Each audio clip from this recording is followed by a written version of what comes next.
Okay, here we go. There we are, alright. Alright, everything seems to be in order. Wait. Why do I not see my beautiful face? Oh, wait, I forgot to turn on the bloody camera, that's why.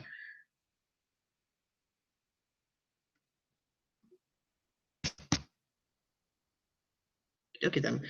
Welcome, ladies and gentlemen, I'm Airsoft Al. Welcome to Livestream Wednesdays, the Wednesdays that you only wake up for, you only hope for, and a couple days closer to the weekend. Yay! Which way, ladies and gentlemen, welcome to the live stream. I know it's a little bit early before 10 o'clock, but you know what? I thought I'd go ahead and give you guys a little bit of announcements before I actually go on to the stream. So here we go. I want to tell you that the combat videos are coming out. They're just a little slow because of what I was contracted to do recently. Well, not really contracted to do. I was actually not really concept, good lord. Basically, in a literal sense, I was asked to do some raffle blasters for Op31, and 31 kind of asked me to make some blasters for do some custom blasters for them for their Nerf Wars, which Op31's Facebook will be in the description down below. So if you want to go check out Op31's Facebook, please do. They actually do have a lot of cool stuff, a lot of cool pictures there. Maybe pictures of yours truly. Either which way.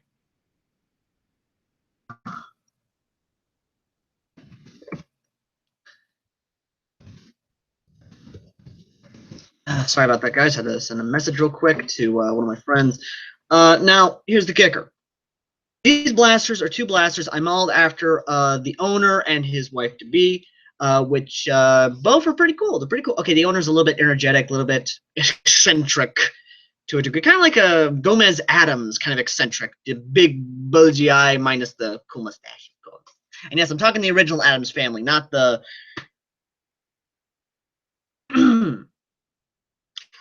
Now, Op31's Nerf Wars will be on October 15th, which is a very nice little thing. I really do like that they're really doing that. That's actually really nice. So it's October 15th from 4 to 6 p.m.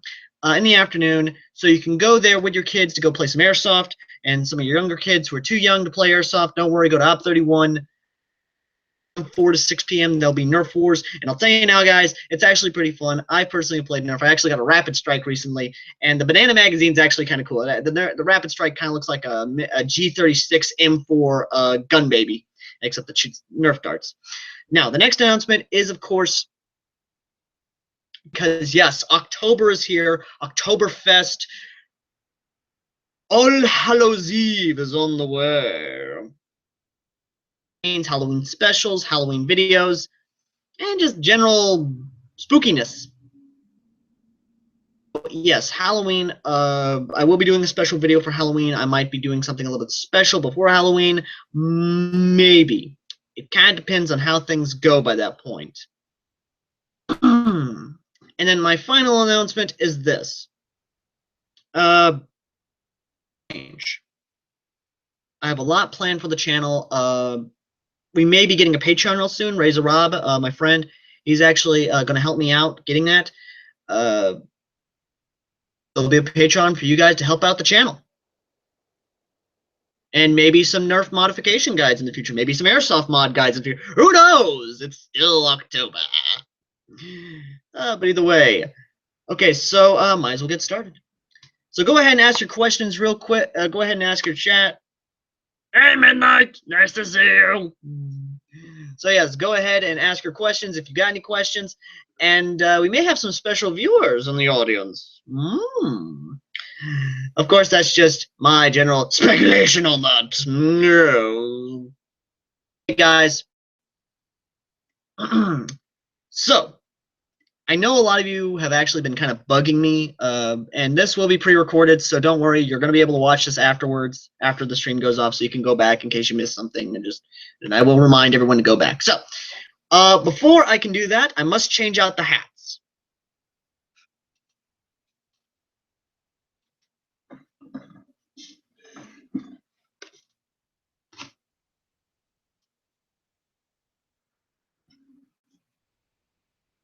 Kind of happy your site came in today, dude.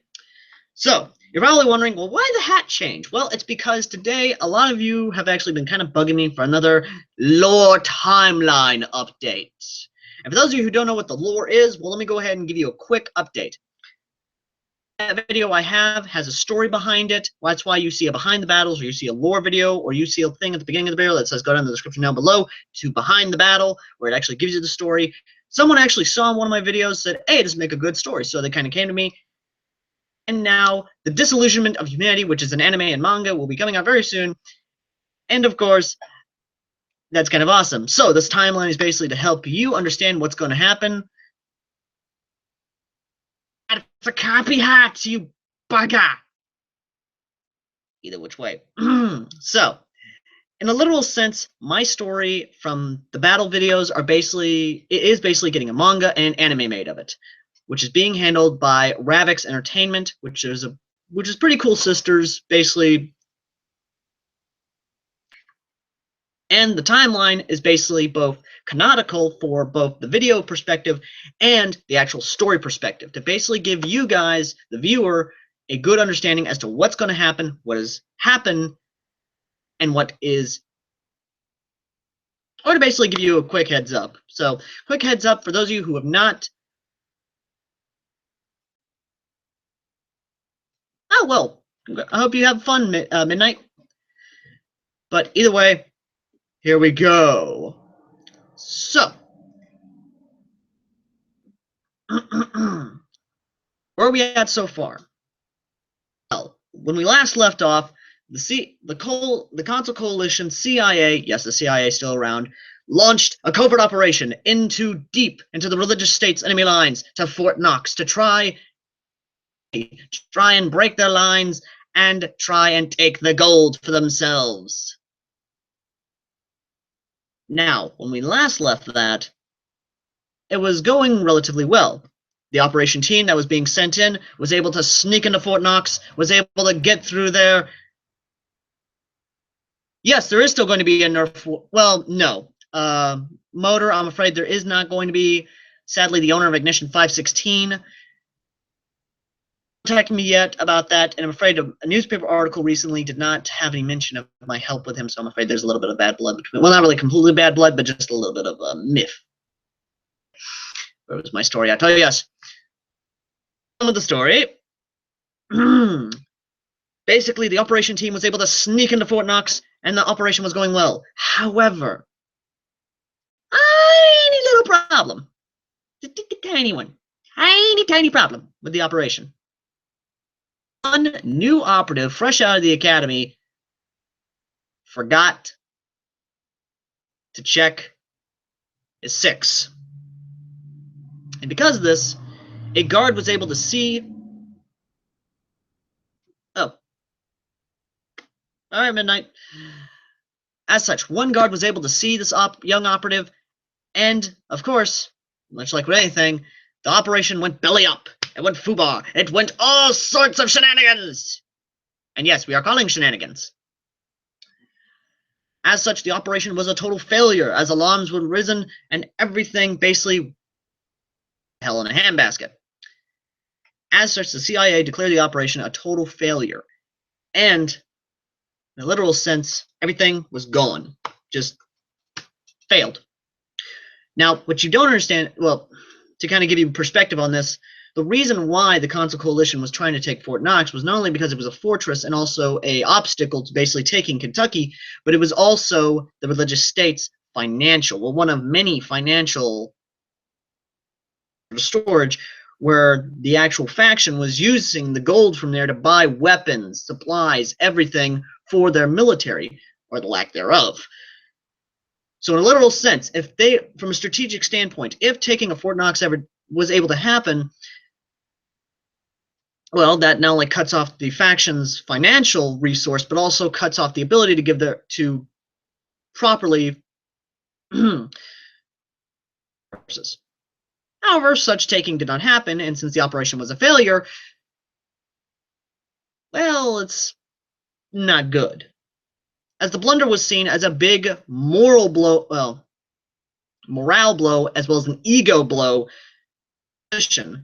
showing that well, pure American arrogance as well as brute force does not always win a battle. Unless you're talking about a few things. Now, with that said and done, I know a lot of you are probably scratching your heads, probably going like, well, now, wait a minute, what is this? It's satirical. Everything you hear is purely satire and basically adds to the story. So don't take it so seriously, just take it as what it is. Entertainment. And if you guys have a little bits of tidbits to add in the chat, please do. Now, continuing on. After the event of Kentucky, after the failed operation at Kentucky, the Otaku Nation basically sees what had happened and knows that it basically would have failed in the first place because of a few factors, besides the arrogance, the ego, but also the lack of intelligence. The intelligence that the CIA went off of was from before, and as such, they only knew of what they had gotten, frontline reports and everything else. They just assumed that it was a bunch of rednecks with shotguns who had gold. How we were during the Vietnam War. And yes, I am kind of reflecting it off of a real-world event. During the Vietnam War, as Americans, we only saw the Vietnamese as a bunch of little yellow men in pajamas. And I'm not joking. That's legitimately what America saw them as when we started to Vietnam. Was we saw them as little yellow men in black pajamas. And that's word for word from my granddaddy who actually served in Nam. So, well, he's dead, so yeah. But either way. Now, what happens next? Well, outside the big blow towards the Council Coalition, which kind of think of them as American nationalistic, basically kind of magnified by a couple 100,000 ego points. Now, on to the Eastern Front. We're on the Eastern Front. Massive counterattacks and gas attacks are happening.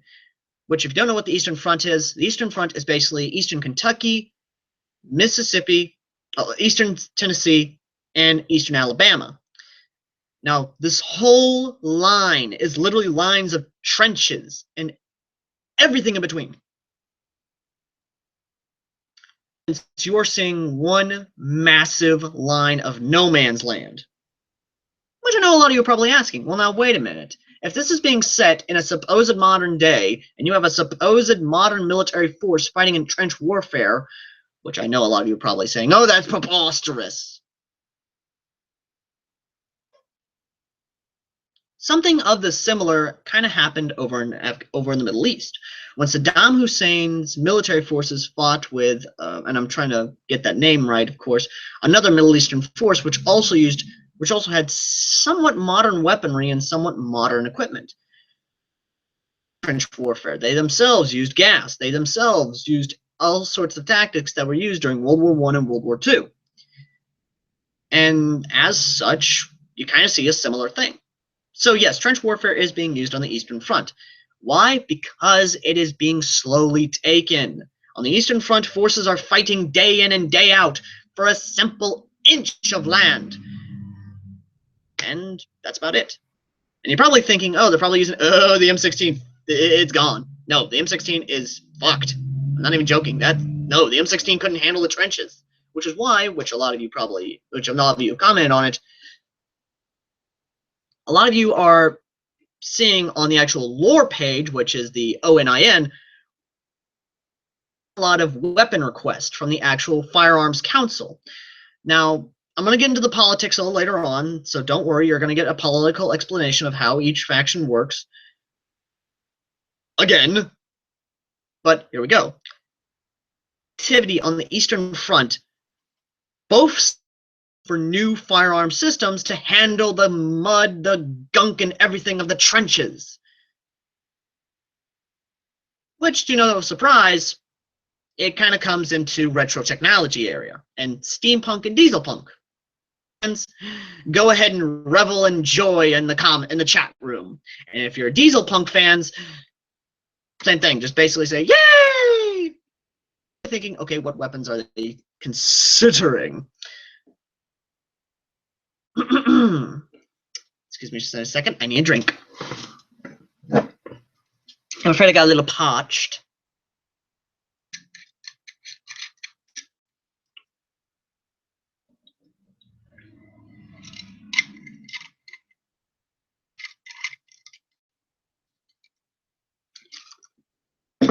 Okay, I'm ready. So, what weapons are they using?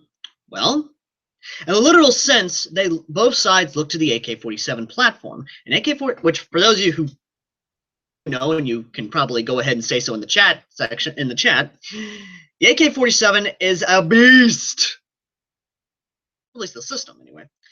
No joke. If you actually ask someone what weapon they'd want to take if trench warfare was happening again, they'll tell you AK-47. Because the AK-47 is designed to handle the muck, the beating, everything.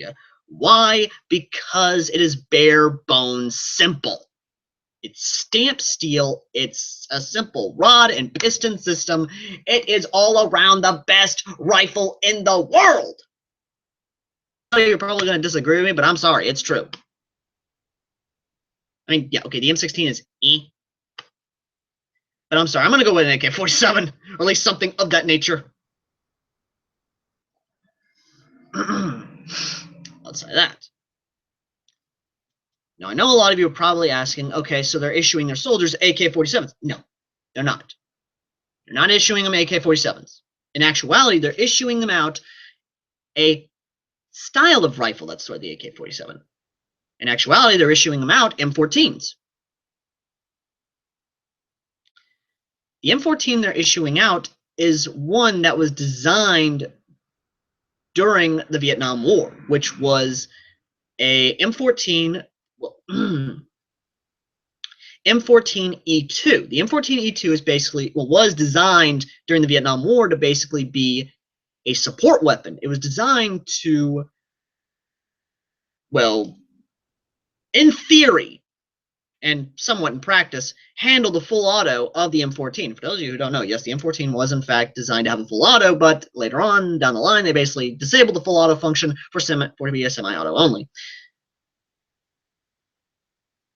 Now, take that and then throw in man. Yes, that is the weapon they're issuing out to soldiers on the Eastern Front. Now, bolt action wise, they are issuing out 30-06 bolt action. Now, you're probably, once again, probably asking the question, why 30-06? Why not 7.62? Why not 5.56? Why not 308? Simple, 30-06. Somewhat better weapon. It's a better bullet, actually, in my opinion. Well, that, and to be fair, it'd be better. Well, okay, let me explain. Okay, I kind of gotta go back a bit. During the earlier days of the Eastern Front, or the conflict on the Eastern Front, most of the religious forces that are the weapons they're issued are actually issued bolt-action rifles. Mostly. They're issued 30-06 rifles. Why 30-06? Because ironically enough, that's a lot of, that, no joke, like even where I live. Here in Tennessee, 30-06, then there is 7.62, 5.56, and 20 gauge and 410. Why? Because I don't know. I legitimately can't tell you that one. I've tried asking around. They say 30-06 better than 7.62. They say 30-06 better than 5.56. They'll say 30-06 is better than 2.23. I don't know. Hey, Gunmaster. But if you guys want to try and figure that one out in the chat room, by all means, try and figure out why there's so much 30-06 in Tennessee than there is other calibers, or at least 30-06 in them itself. But either way, well, it's because should any forces on the Eastern Front attack and take any, or in fact ammunition from the fallen enemy, from fallen religious state soldiers, then that means they can use that ammo, which means, yes, they'll be able to use 30-06 ammo with their weapons that they're issued. So, and your somewhat summed up explanation, they're basically given retro technology to basically fight a outdated war style that's not actually outdated, it's actually pretty decent. It's hard to explain. It really is when you're talking about Eastern fronts and have you.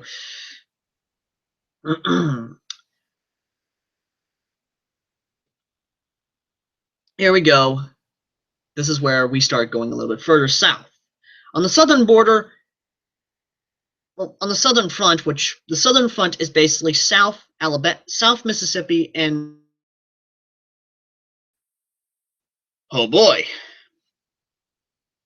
the southern front is basically Vietnam. Swamps, mud, muck, just all around not good. In a literal way, I can give you an example of this is that the offenses and fighting in the South, oh my God, and the Southern Front is basically that of the Tent Offensive, or even that of the Battle for Lao, or even the fighting for Khe Sanh. It is literally constant fighting. It is literal constant warfare. It is literal constant bombardments. Just constant fighting, day in and day out on the Southern Front, for both sides. Meaning that even if you try to get some sleep, you're way behind your own line. But on the Southern Front, more and more air warfare is seen as land. And because of it, more and more air units are being deployed on the Southern Front than they are on other fronts, be it the East, North, or Western Front, which we will be getting to the Western and Northern Front very soon. Northern Front, so never mind, we'll get to the Western Front very soon.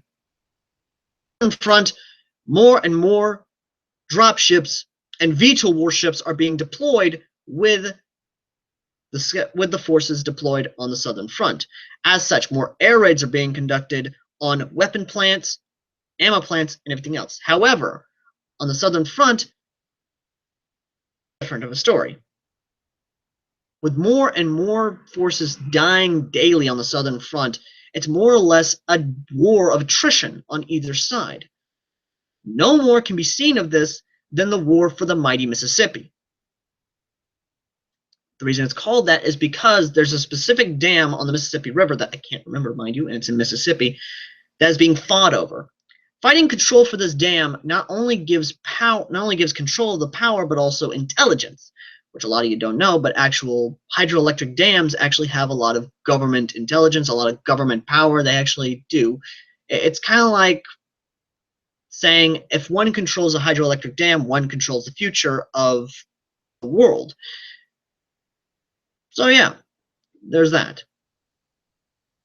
They're fighting for a dam, which means get the jokes. You're going to get the damn jokes. There we go. It's literally a damn battle. You're literally fighting a damn fight because you're having to fight inside of a dam. Because of the damn battle, they have to get the damn thing so that way they can be able to get the damn intel. And then, of course, get the damn power. Because damn, they need that damn.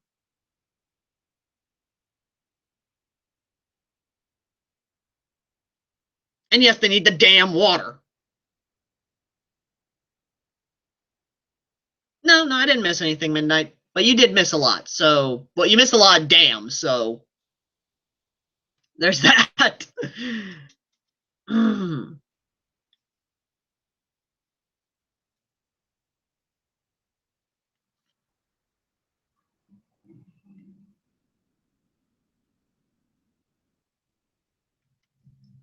Sorry, I need to. I'm sorry, I just need to. But either way, now the reason it's called the Battle for Mississippi, for the mighty Mississippi, is because that's what it is. They're not only fighting for the dam. I'm not getting into that dam rant again. But they're also fighting for the control of the Mississippi River, or at least one of the crossings. Oh, that's cool, Midnight. But they're also fighting for the ability to go up the Mississippi. Oh, it's just them. Now, you're probably asking why would someone want to fight for a simple river? Why are you fighting for a river that basically goes out into the ocean? Well, you have to think it this way. Mississippi River, you will see that it actually cuts through a lot of states, a lot of territory. And if used the Mississippi can actually give you the ability and access to actually go deep behind enemy territory.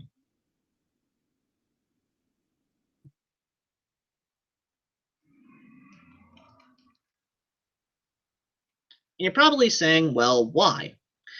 Well, if you actually look at past, and I'm talking the past, if you look during the American Civil War, you will actually see that a lot of Union and Southern troops actually used the Mississippi River to help get forces from point A to point B outside of the railroad.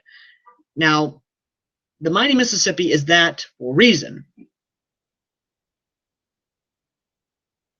I agree, Midnight. That is one of the big concerns.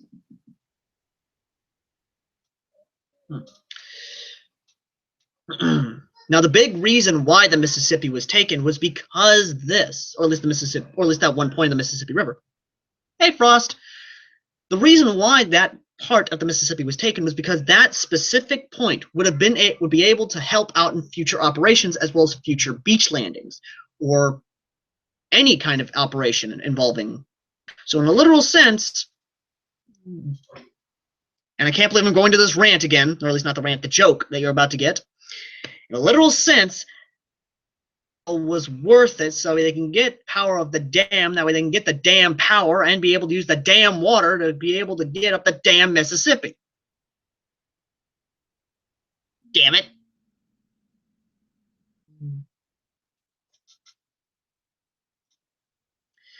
Now, going away from the Southern Front and on to the Western Front. On the Western Front, fighting continues in the woods. Fighting continues in the high grass and a scorched earth policy.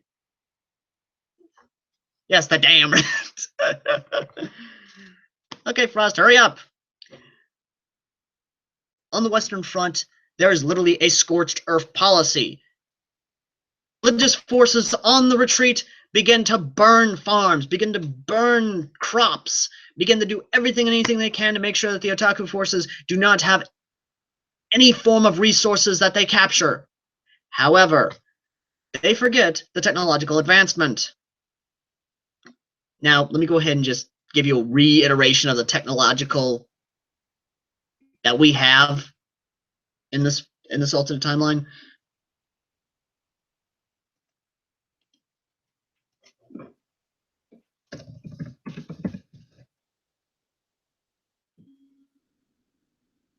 Let me just hold on. I got a message real quick. Let me oh, good Lord.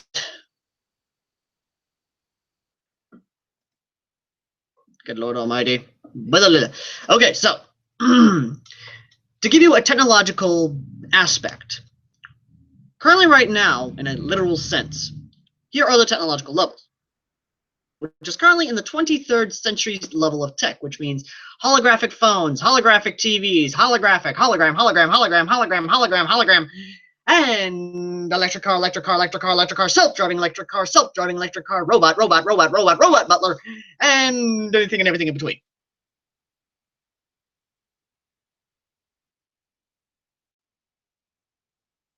Did you get that? I don't want to go through that again. I don't want to go through that again.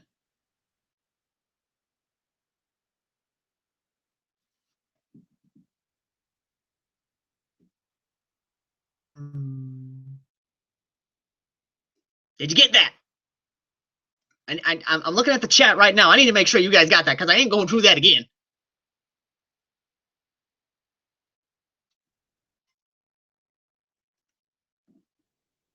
And yes, you can throw in your own technological advancements of your own if you want to. If you want to. Just if you want to. It's whatever. So.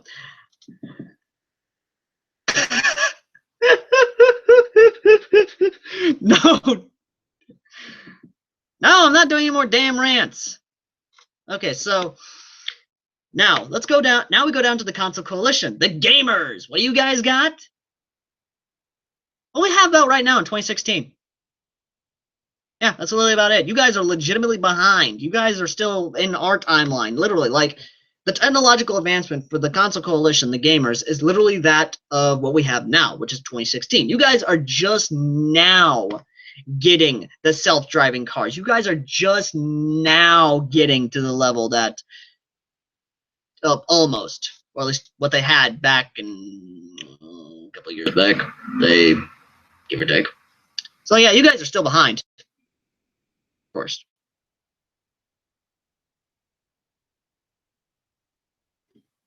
So yeah, I feel sorry for you guys.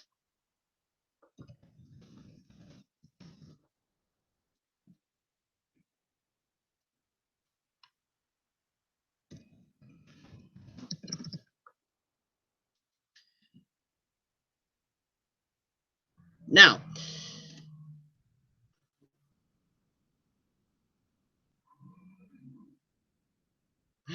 yes, that'll be explained, Midnight. I Hey, crazy, yeah, my colonial marine friend, yes, and a lot of people that ask me about the colonial marines, I'll get to that in a second. Believe me, I will. So here we go, and this is where the funny comes in. States, where are they at technologically speaking? Well, the religious states are that of the 50s. I'm not even joking on that. Okay, so who here is a Doctor Who fan?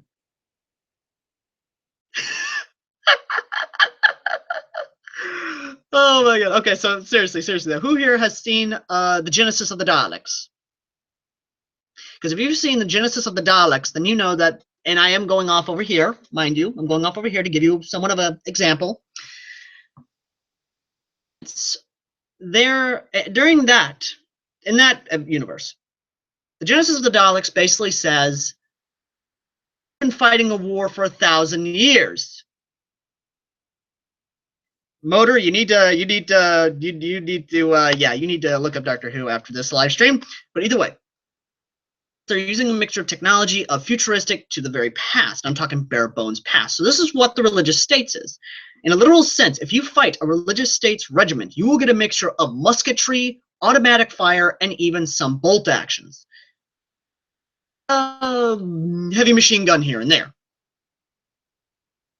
Maybe with that. And why do they have this? It's because they're dirt poor. In a legitimate sense, they are dirt poor. So if you live in the religious states, and I mean if you lived in it outside of living in a totalitarian government of... You basically get what I'm saying, guys. It's literally totalitarian religious government. Oh, and then the KKK. Yeah, that's about right. Call me. Yes, I know. Outside of that, though, why am I saying this? It's because, simply put, on the Western Front, they cannot handle the technology because they're fighting against people who have automatic weapons, who have massive accuracy, who have larger, more advanced technology than them. And yes, for my friend Crazy Horse, pulse rifles for days.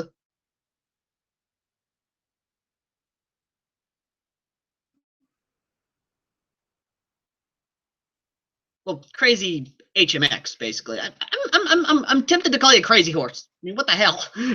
But either way, yes. So, in a literal sense, they are fighting guys with, in a literal sense, heavy M16s. Heavily advanced M16s, heavily advanced just basically advanced weaponry. Advanced warfare meets J.J. Abrams. Well, not J.J. Abrams. Good God. Aliens. In a degree. To a degree. You get what I'm saying. It's basically flicked. Now here's what happens. One battle on the Western Front decidedly puts everything to a halt. Western Front, there is a singular battle, a moment that basically puts everything to a halt and basically rethinks everything. During a battle, and I mean a fierce firefight, one scout reports back that a religious state soldier tried using one of their weapons. However, and I'm talking, he was not able to basically use it. However, that's not what made that moment the moment. Is what happens when the idea that the enemy is able to use your weaponry. The the faction. That's what basically makes or breaks a war, is the ability for the enemy to reuse your weapons against you. And we've seen this time and time again. During the First World War, the Germans and the British would use their own weapons against each other. Take Lee Enfields. The British would take Mausers. The Americans would take Mausers. The Austrians would take machine guns from the everything.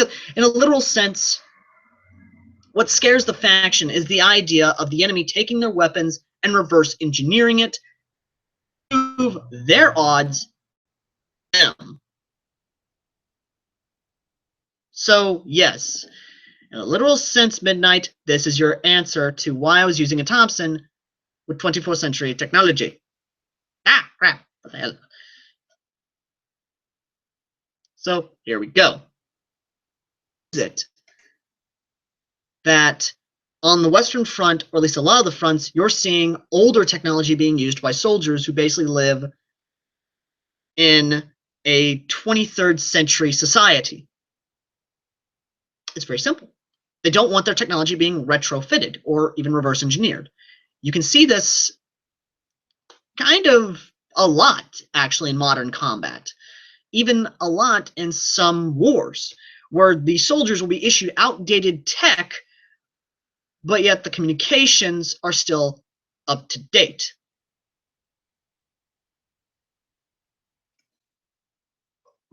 So here's what's going on.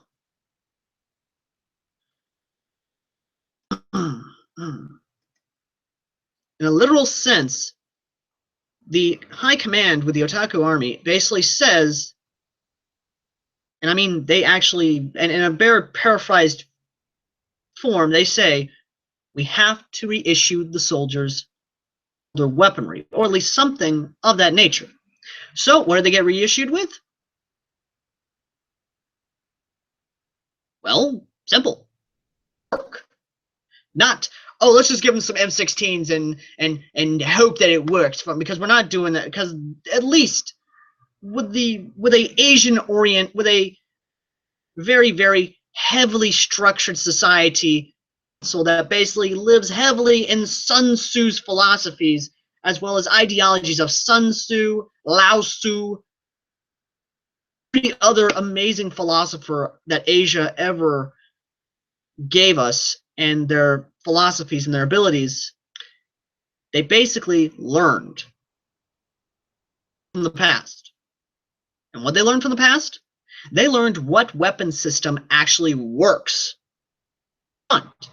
So as such, each front got a specific weapon loadout, got a specific system.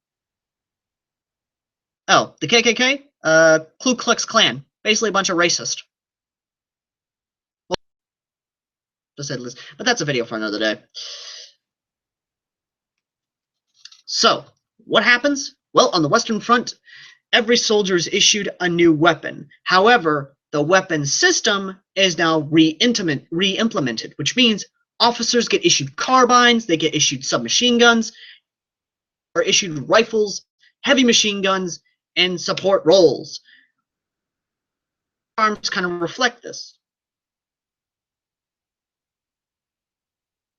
And yes, go ahead and say it in the chat room.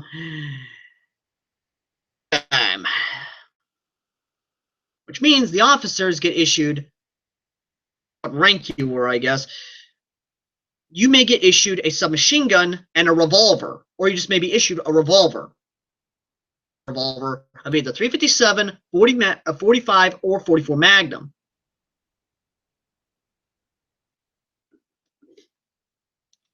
Now, the submachine gun you may be thinking of anywhere from a simple Tavor to a Thompson, or even an M1 carbine. Now, as for the rifleman would be issued something of tech rifle, probably either the M14 or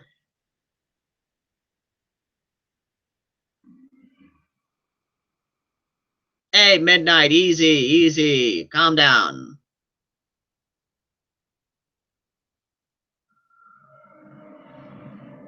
Midnights, be nice to Motor. He's a nice viewer. He's a nice fan.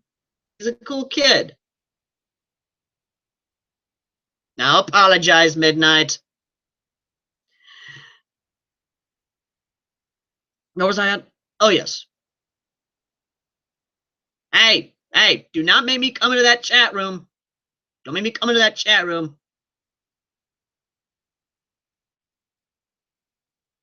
Now you two be nice, okay? Be nice. Nice to each other. What was I at? Oh yeah, the weapons. So in a literal sense, this is what you would be issued. Joking here. Me and my friends actually talked about this for a long time. What would a 23rd century society actually issue? Actually saying this, what would they issue frontline forces fighting a unadvanced society?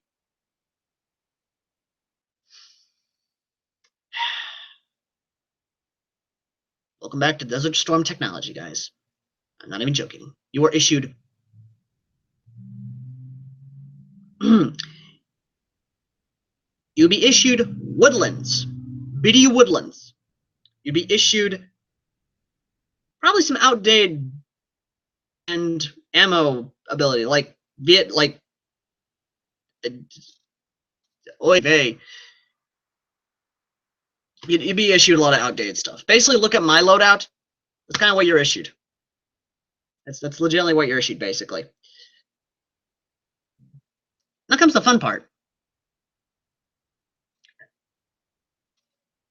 What rifles are you issued? Well, you got, unlike most, you get a very good selection of what rifles you're given, depending on what you are or where you fall into a category.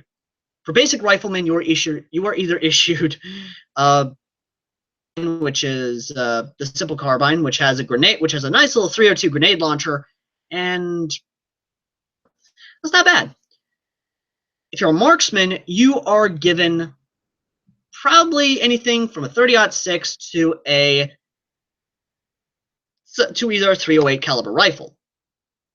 If you're a support guy, you are given the M16. You are either given the M16 or the H-Car. And there. For medics, you're given a simple carbine. Really, it's a mixture of 7.62, 30-06, and actually that's about it. Really, that's about it. Those are the rifles you're kind of issued. Now, later on down the line, which we will be getting that,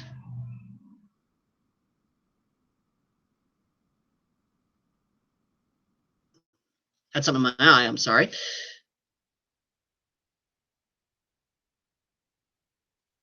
Okay, there we go. There we go. Midnight's being nice. That's nice, Midnight. That's nice. Now, asking what about sidearms? Well, originally they were issued 9mm. And yes, for anyone who's ever used a 9mm, you can probably relate to me on this one. 9mm M9, which was originally issued to all frontline forces, was used to a great effect. However, recent combat reports basically shows that the 9mm is ill effective against, I'm not even joking on this one, against some forces who are using thicker armor. Or not really thicker armor, just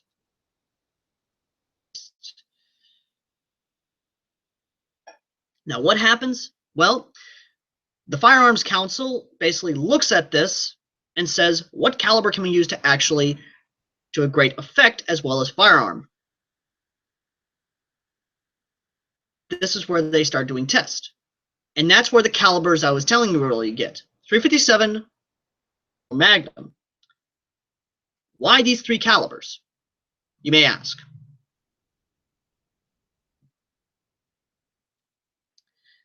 These three calibers are the most powerful handgun calibers you can actually get. These three calibers are actually, to a very deadly degree, very effective. And these three calibers are the three different ranks. 10mm, but they haven't gotten that yet. go crazy. It's fine. It's completely fine. So here we go. What firearms did they test, you may ask? Well, the Firearms Council basically used 1,000 rounds to see what weapons would do for what person. However, unlike most, you have two basic types. You have the high-ranking officer firearm, which is a revolver. Ranking officers of captain and above get a revolver. Don't try to think too deep into that. Believe me, I've had a headache because this was proposed by my friend. Okay, so it just kind of stuck. Rank of captain and below basically get a sidearm, a simple sidearm. Well, basically till you get to a sergeant rank. Then when you get to the sergeant, which is a non-commissioned officer, get a nice little pistol. But these are the different kind of pistols. So, what were the three firearms that they tested? The three firearms they tested were first a 44 Magnum revolver, a 45 1911. Go ahead and give it a grin. You'll like it. And then finally, 11. Now, the three pistols were basically designed in a way. Now, for frontline grunt, and yes, for anyone who's an Aliens fan, yes, the Colonial Marine sidearm is a 1911. Which means, yes, if any of you happen to have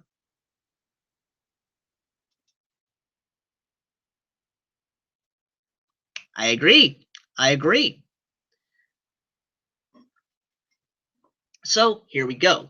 Basically, if any of you are running a 1911 on your loadout in Airsoft, congratulations, you're a grunt.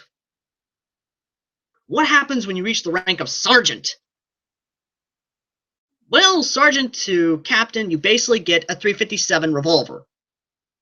Yes, you get a 357.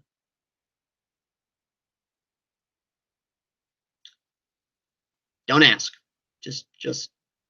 Just be happy. Caliber than a 45. And something a little bit more powerful than the, which is debatable. 357 and 45 ACP, that's kind of debatable which one's actually more powerful than the other, but power. Okay? Stopping power. Now, this is where it gets a little bit more fun. When you reach the rank of captain and above, when you reach the rank of captain, you basically get a choice to switch out your 357 Magnum for a 44 Magnum. And when I mean 44 Magnum, I mean a type of Magnum that basically shows that, yeah, you're an officer. Basically, shiny, basically...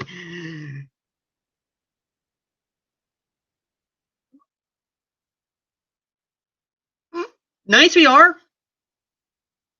Basically, and I'll get into that in a second.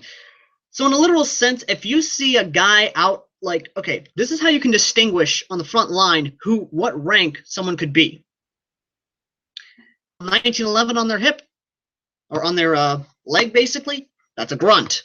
You see a 357 Magnum, and I'm talking the beautiful, beautiful Magnum,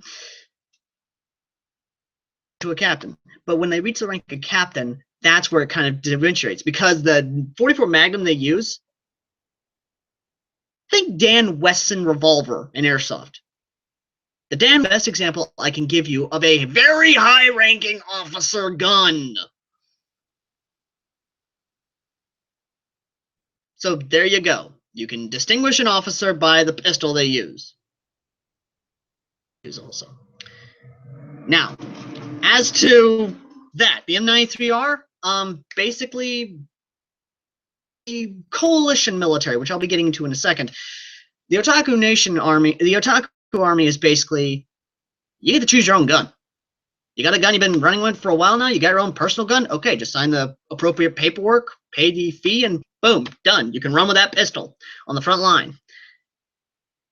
Choice of what gun you can run with the Otaku Army. So in a literal sense, if I wanted to, and I'd have to fill out the appropriate paperwork, if I wanted to run with a Desert Eagle, this is just an example, mind you, I'd never run with a Deagle, because dear God! If I wanted to run with the Deagle, I'd have to fill out the appropriate paperwork, pay the appropriate fee, and same paperwork for request form of the ammo type that pistol runs. Which means, yes, if I wanted to, and you that me and my friends have created, I could run with a Deagle on the front lines. Would I run with a Deagle? Dear God, no. Just no. Okay? Have you ever fired a Desert Eagle? Like, legit, have you ever shot a 50 caliber Desert Eagle before? It's legitimately not stable. No. Okay? No. Whoever thought it'd be a good idea to put a Deagle as a frontline gun? Okay? Just no. Now, as for the Colonial Marine side of it, GG basically means good game. Colby. Damn it. Either way. Now, as for the Colonial Marine side of it, you're probably asking, because I've gotten this question a lot ever since I kind of a Marines fan, where did the Colonial Marines fall into this? States they're colonial, which means any territory kind of taken by either well, not really either faction, I'd say. This is where it gets a little complicated. You see, when the Consul Coalition was kind of, they didn't have Marines. They had the Army, they had the Air Force, they had the Navy, but didn't have any Marines. So, none other than James Patterson, yes, you may go ahead and celebrate, hoop and holler in the chat. Basically, why not make the Colonial Marines? That's what they did. The Colonial Marines are a real thing with the Consul Coalition.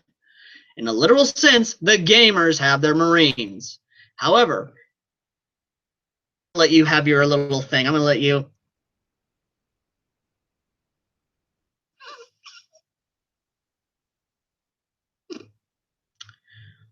So, here's where it gets a little bit of that. Wait, this is where it gets a little bad. Marines are used for colonial, which means when each territory is taken, the Colonial Marines are sent in to help stabilize the area and basically secure it. So that way that territory belongs to the Consul Coalition, which means, yes, is policed, patrolled, and controlled by the Colonial Marines. And if you're wondering, yes, they do use the pulse rifle. However, the pulse rifle is basically a Thompson 12-gauge shotgun. Yeah. I'm going to stay silent for a while because I know Crazy and probably other Colonial Marines fans are probably about to either start an argument in the chat or probably about to ask why. The Colonial Marines are badass! Yes, I know the Colonial Marines are badass, but sorry, you're only used as National Guard, basically. Or not really National Guard, you're only used for policing an area and securing said area. So, you're not a frontline force. You're just the guy that comes in afterwards and goes like, well, they left one hell of a mess. All right, it's time to clean up.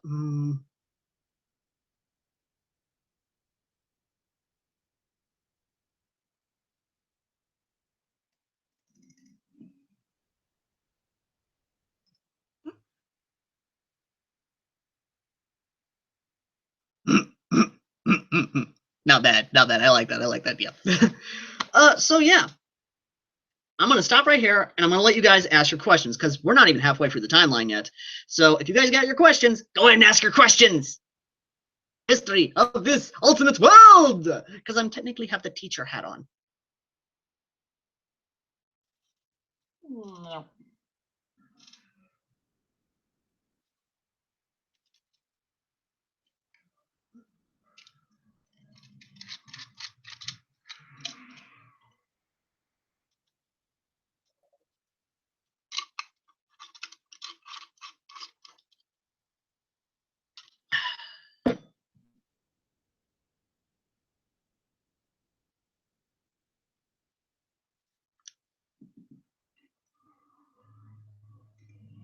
Wow, no questions. Well, that's kind of new. Either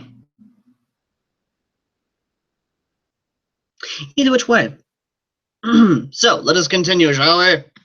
Now, in 2014, well, not really 2014, my bad, 2015. Now, 2015, we're already seeing a massive change in the military forces. We're already seeing a massive change in weaponry. We're already seeing a massive change in the way a war is about to be fought. Loadout, my loadout is kind of that of reflecting of the conflict. I kind of do it as depending on how it goes and how I kind of change out depending on what I need. My primary loadout is basically, well, I have two loadouts, obviously. I got one loadout for, and one loadout for primary fighting. Ew. I'm, and I guess it's one of those things. But either way, now my primary loadout is basically that of a frontline scout. I have a SIG 5.56, and that's about it, really. Now, I either use the SIG or the Thompson. I know you, kid. I know you, kid. But then again, you have to think. You're with the coalition. You're with the gamers. I'm with the otakus. Okay? We got two different fronts going on here. But either way, I'm mostly using the Thompson because, well, most of the fighting I'm doing is in urban environments. So that's literally what's going on, which that operation is coming up very soon, which I will explain why in a second. So, like I said earlier, given to a certain officer. With the non-commissioned officers, which is sergeant and up, you get the Thompson. So yes, in a literal sense, I am technically a non-commissioned officer in the universe. I am a master sergeant, which I think is still an officer. I'm not really sure, but either way. So in a literal sense, I have a officer's weapon. Using that bad boy? No, I'm not going to use the Thompson all the time. When I'm in heavy woodland fighting, I will use the SIG because, well, the SIG is actually a really nice gun, and there is that. Nothing, actually. I've done nothing to that Thompson. It works just good. It works good as is. I don't need to do a damn thing to it. I love it.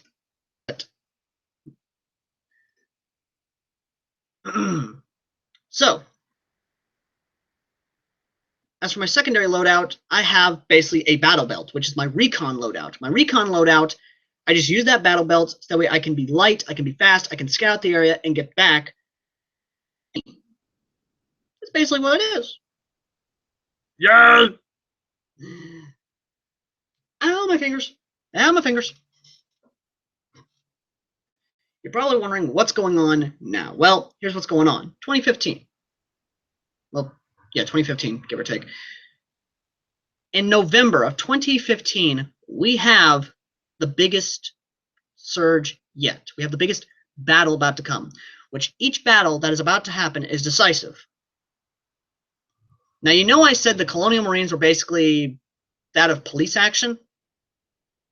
Well, and I can't believe I'm saying this because, dear God. Oh, well, thank you.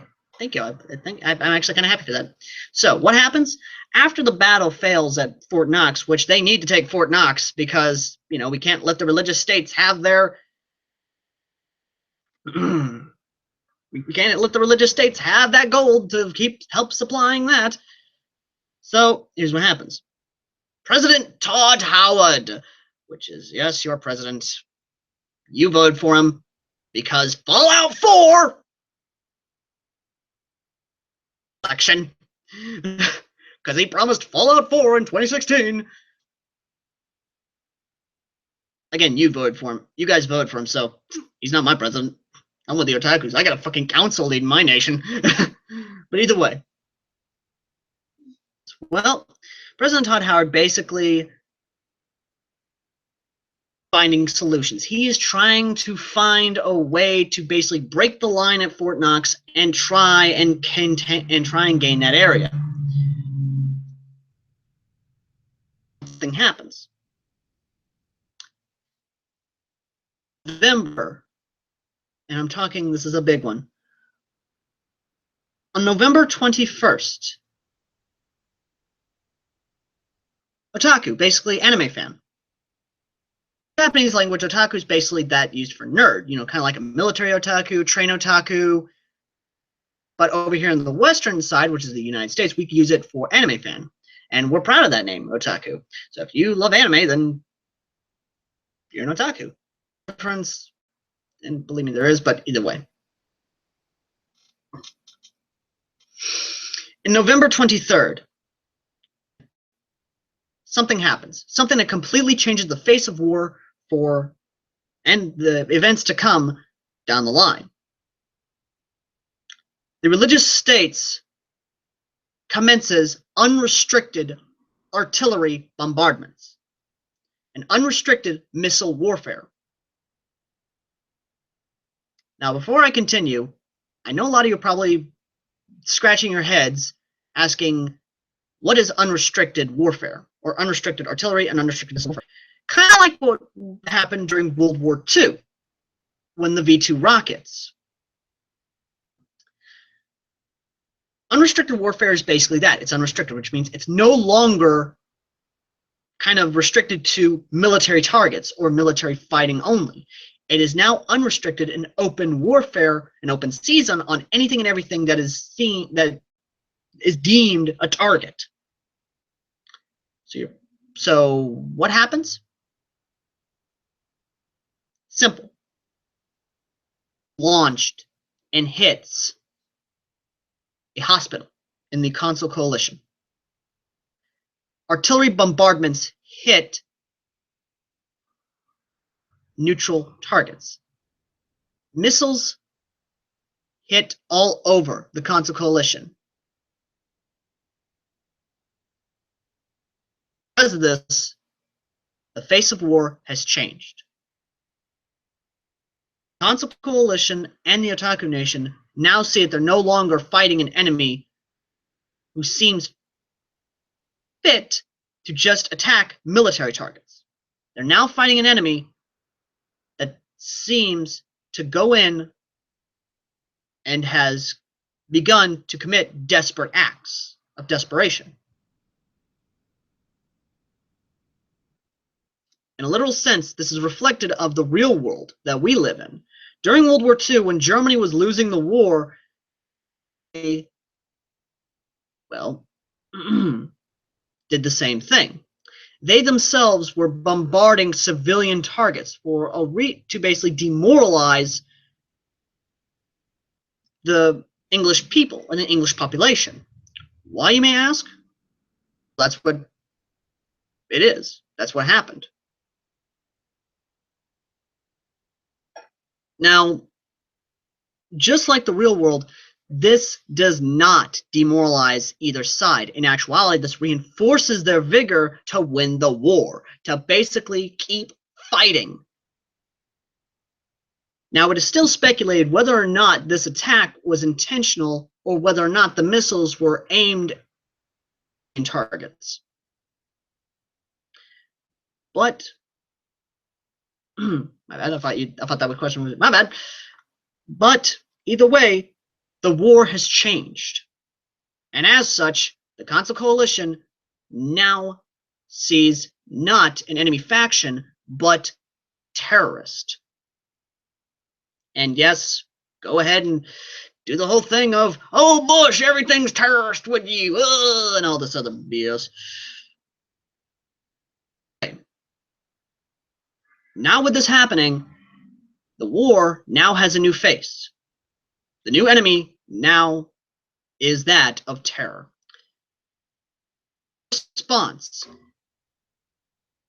Both sides begin evacuating cities that are near, or at least what is seen as the red zone, which is basically warfare. They start evacuating cities up northwards, while the Otaku basically start enacting anti-missile systems, anti-artillery systems, anti-air systems, but just retrofit to take out missiles and artillery. But this is where the fun comes in. You may ask, before that the religious states are poor, then how is it they have missile technology?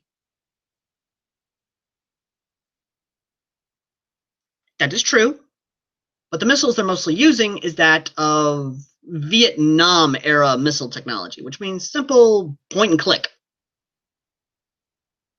Point and click. You kind of like artillery cannons. You basically turn a little knob, you do this, you fire, you have to adjust that, you fire again, you adjust it again, you fire again, you adjust it again, you fire again.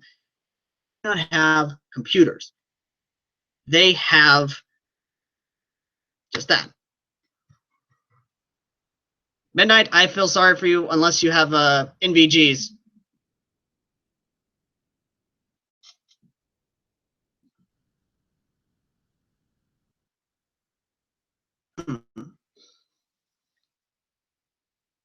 There is a little bit something more. I'm going to go into the coalition now because this is something I've covered before, but I think you guys probably need to know. In the coalition, there's a sentiment. There is currently an anti-war sentiment, kind of like that of Vietnam. Howard had promised them that the war would be over by Christmas. The war's not over. In fact, the war is still continuing. The war's been going on since 2012.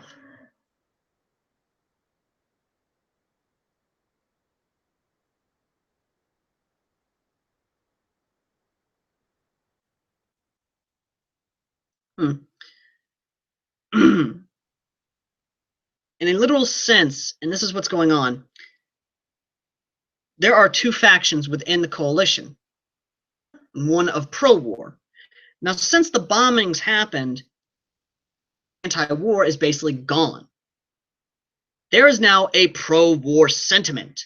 In a literal sense, everyone is now wanting the head, or at least the heads of the religious states' leadership.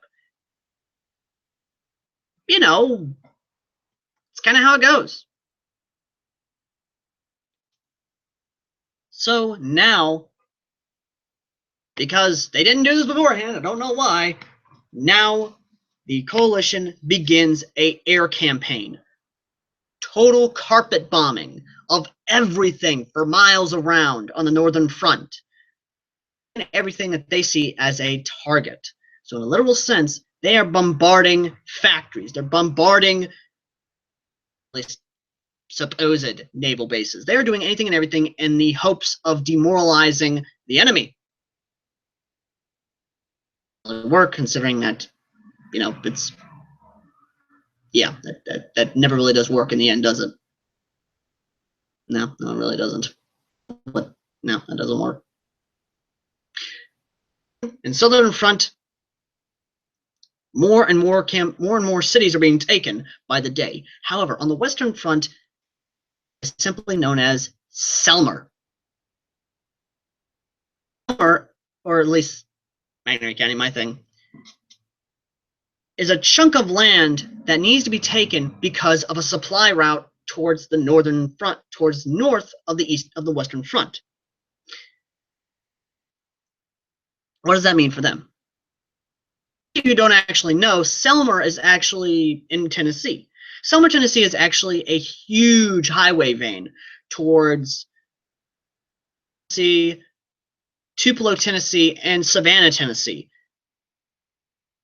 In real life, this is actually a really cool place. I'm not gonna lie, I actually do like Selmer. In real life, Selmer is actually that little point that actually can get you to Adamsville, what have you, in a little bit of less time. So what happens? The Battle of Selmer happens. Colby Milsim is basically military simulation. It's really what it is. It's literally Milsim. It's military simulation. That's what it is.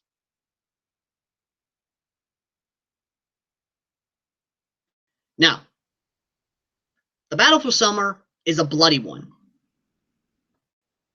Lasts for days because you're not only fighting in an urban environment, you're also fighting in a woodland environment.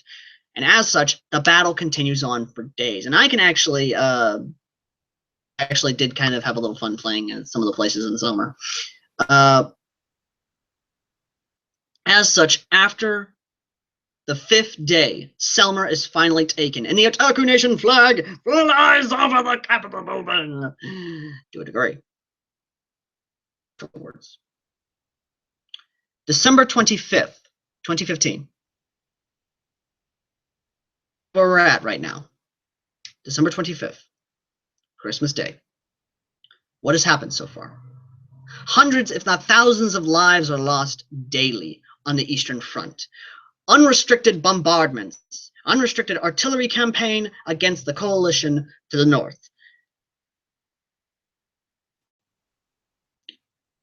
One happens.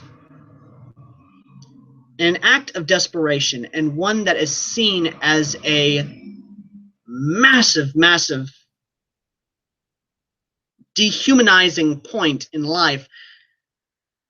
The Console Coalition secret weapon. Power armor.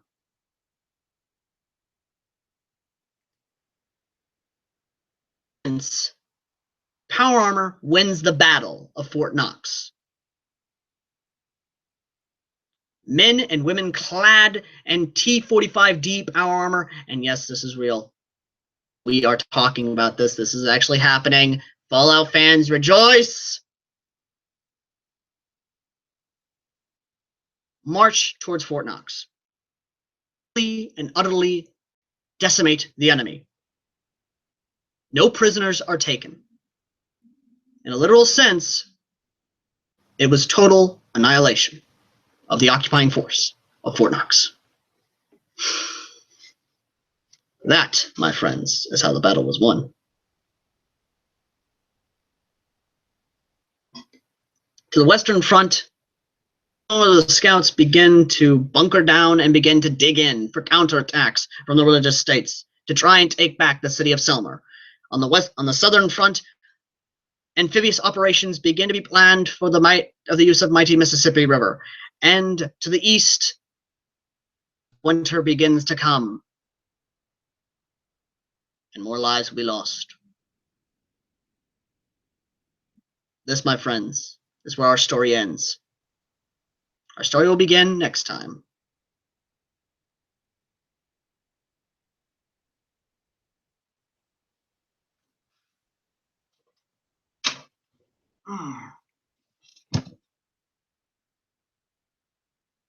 So, any questions? Because I know a lot of you probably have a little bit of questions.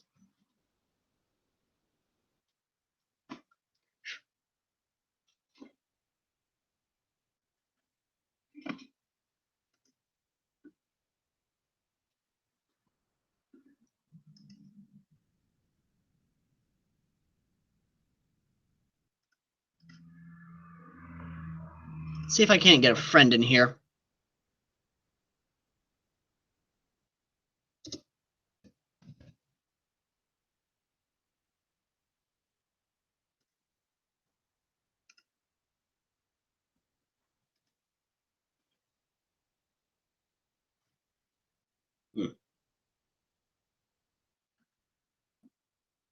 But yes, I am now open to questions, and our story will continue in the next live stream. But yes, if you guys have any questions, by all means, please go ahead and ask in the chat, because now, time questions, and I will gladly answer them.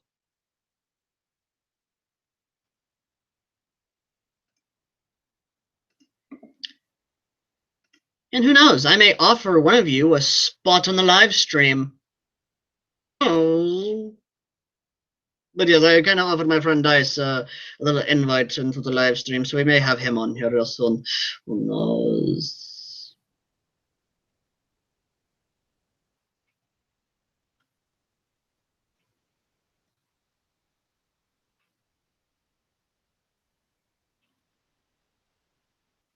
Now let me go ahead and look back. Let's see here.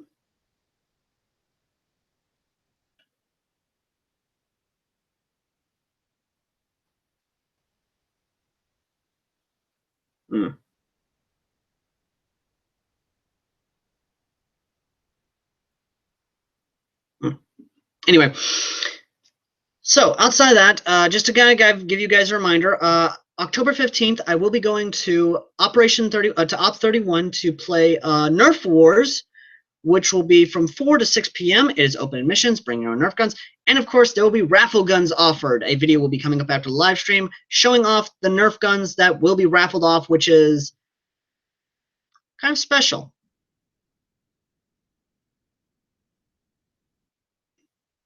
Let's see how.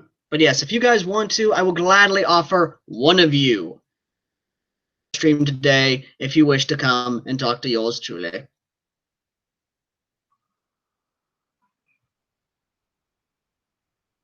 No set. Well, not that I know of.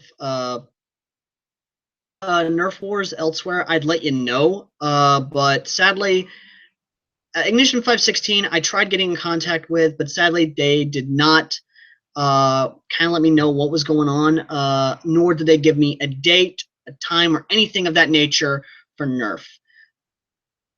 So I am sorry. There probably won't be any activities at Op 31. And sadly there was a little bit of I am a little bit miffed about that actually. So yeah, there's that. Which way though? Also, I gotta ask, Crazy, you still Crazy?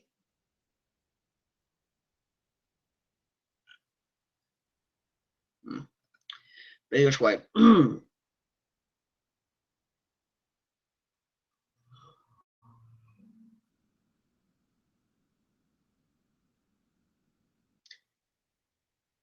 But I will admit, though, that Op 31 is actually a pretty cool place. Like I said, link to their Facebook is in the description below. Now, as for other things, I am going to tell you now that for those of you who live in the Mississippi area or anywhere near Mississippi, Corinth, Mississippi, right now, there are a few places that actually do sell some Nerf guns, and it's called Goodwill Hunting. It's where you can actually, it basically, you go off to a Goodwill, you go off to thrift stores, and you buy a lot of stuff. Recently, me and my grandmother actually went out to a couple of these places. I'm joking, dirt cheap near you. Nerf scene there is amazing, like no joke. We actually went out there, and I went there. I got a Rapid Strike, and with that Rapid Strike came one 10-round banana mag, one 12-round mag, and then 18-round magazines, the clear ones that it comes with. But I'm not even joking, it was actually really, really nice.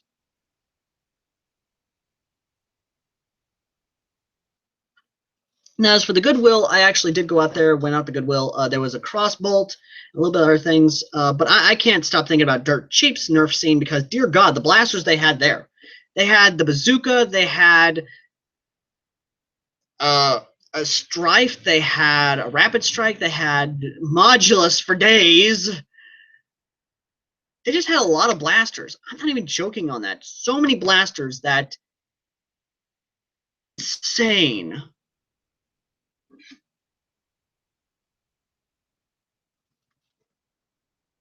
But yes, to answer your question, I'm afraid there will not be any other Nerf Wars other than Op 31 to my knowledge. If there is, I will gladly let you know. I actually think here. From what I remember, there were 8 Modulus kits. Snapfire. Okay, I need the calculator for this one.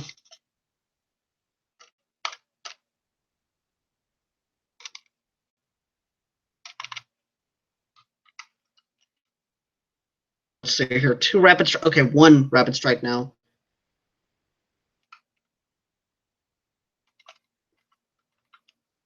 Let's see here. 2 crossbolt. 3 crossbolts. Here. 2 sling fires.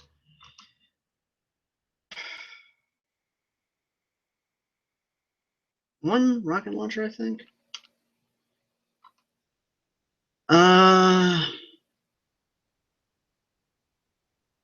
By Domino's. Believe me, if you can, go out there today. Okay, so I'm gonna go ahead and tell you how to get that. Okay, so when you go into Dirt Cheap, all the way back, believe me, you'll see the blasters because there are tons of blasters. Okay, and also I think I know how I was able to get 2 extra magazines with my Rapid Strike. Some of these people will do these tricks. They will actually take magazines out of the blaster that has them and put them in the box, plastic. They'll put them in the box and then they'll walk off with them, blaster, and supposedly the magazine, and then boom, gone, just gone. They're gone. They got 2 extra magazines,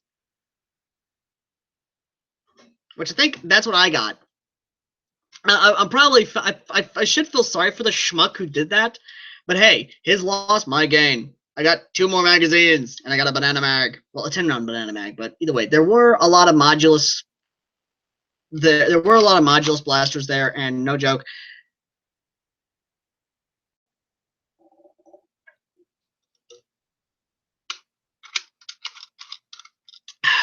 But yeah, they do have a lot of 80%, 50% off.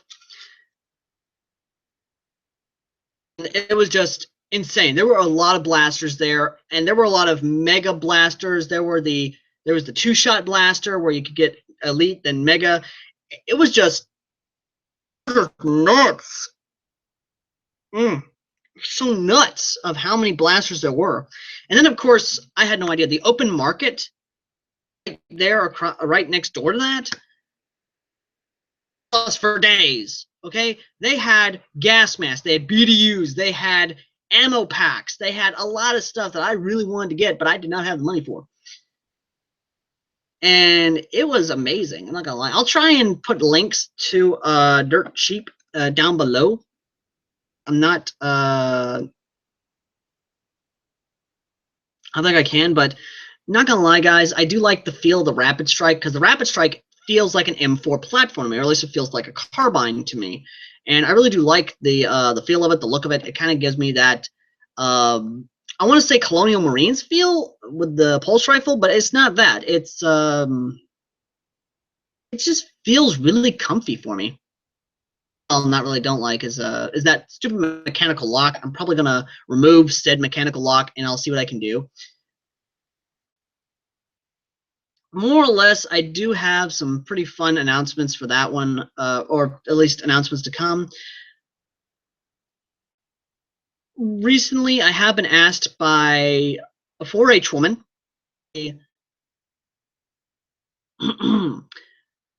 with a air rifle group. Me and Razor Rob are going to go out and we're going to help out with that of showing the kids, you know, how we as airsofters do that.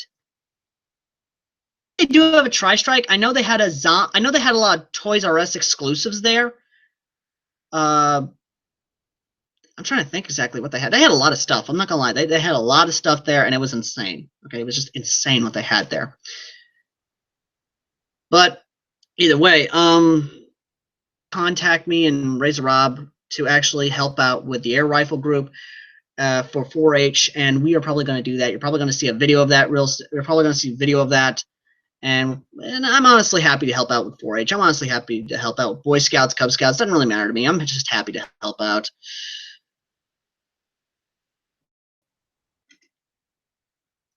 Trying to think exactly. Now, there's a lot that's going on in October, and I can assure you guys that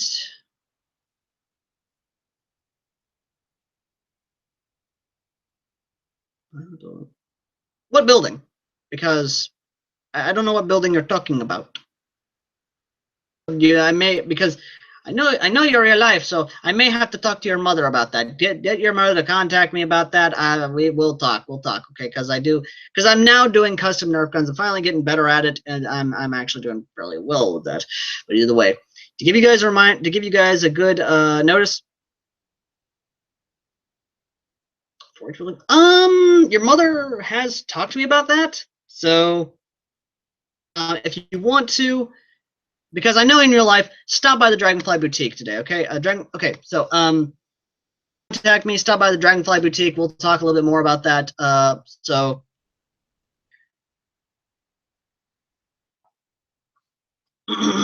No. As for your burning questions, because I've been asked this a lot since I posted the picture of my Rapid Strike. Kind of asked this because there's this little moral dilemma, sort of, or something of that nature. Why nerf Goodwill hunting? Go off to the Walmart or your Toys R Us or what have you to buy a perfectly good blaster yourself. Well, there's a reason to it. Okay, it's not just that. Those of you who don't know,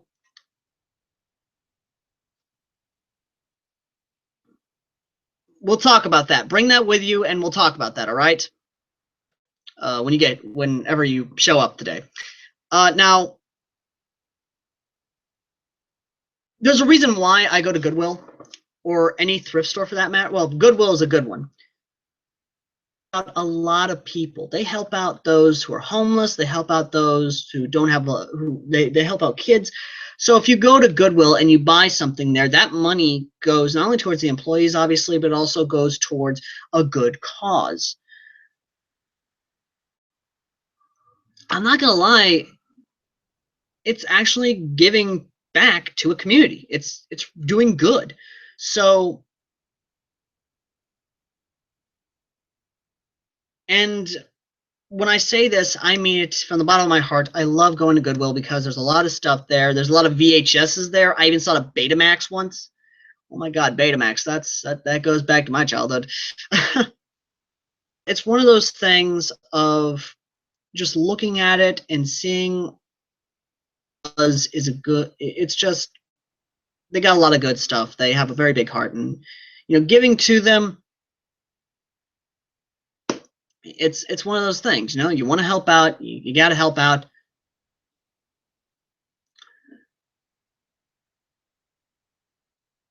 Now, why go shopping at these thrift stores when you're obviously buying used blasters or even brand new blasters, or maybe you're getting that chance of, oh, I'm going to buy a broken blaster.